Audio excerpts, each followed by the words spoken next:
कमलपूर या भविष्यकालीन शहरात शांतताप्रिय लोट्स ट्राईब तंत्रज्ञान आणि निसर्गाच्या सुसंवादात राहत होती. रक्तबीज या राक्षसी राजाच्या काळ्या शक्तींनी त्यांच्यावर अवतरल्याने त्यांचे निर्मळ अस्तित्व उद्ध्वस्त झाले.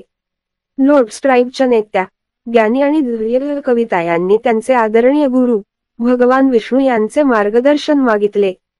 देवतेने त्यांना विष्णू विजया ही दैवी ऊर्जा दिली, ज्याने त्यांच्या प्रगत तंत्रज्ञानाला पवित्र शक्ती दिली.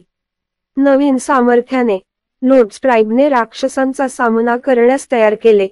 त्यांचे घर आणि जीवनशैलीचे रक्षण करण्याचा निर्धार केला. कमालपूरची लढाई सुरू झाली होती. लोट्स ट्राईब आणि असुर यांच्यातील युद्ध कमालपूरमध्ये भडकले. लेझर्स फोर्ट आणि दैवी ऊर्जा नेत्रदीपक प्रदर्शनात भिडली.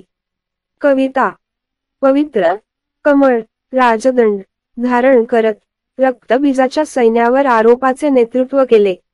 लोट्स ट्राईबच्या शास्त्रज्ञांनी विष्णूच्या आशीर्वादाने सामर्थ्यवान लोट्स एक प्रचंड ऊर्जा तोफ सोडली, जी दैवी शक्तीचा उपयोग करते. भूतेत आल्यावर लोट्स ट्राईबने लोट्स सक्रिय केले. सोनेरी ऊर्जेचा स्फोट करून शत्रूच्या ताफ्याचा नाश केला. लोट्स ट्राईबने त्यांचा विजय साजरा केला.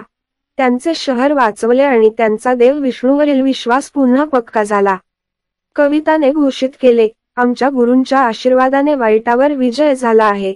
लोट्स जमातीची पुनर्बांधणी आणि समृद्धी, त्यांचे तंत्रज्ञान आणि अध्यात्म सुसंवादात विलीन झाले. भगवान विष्णू प्रकट झाले.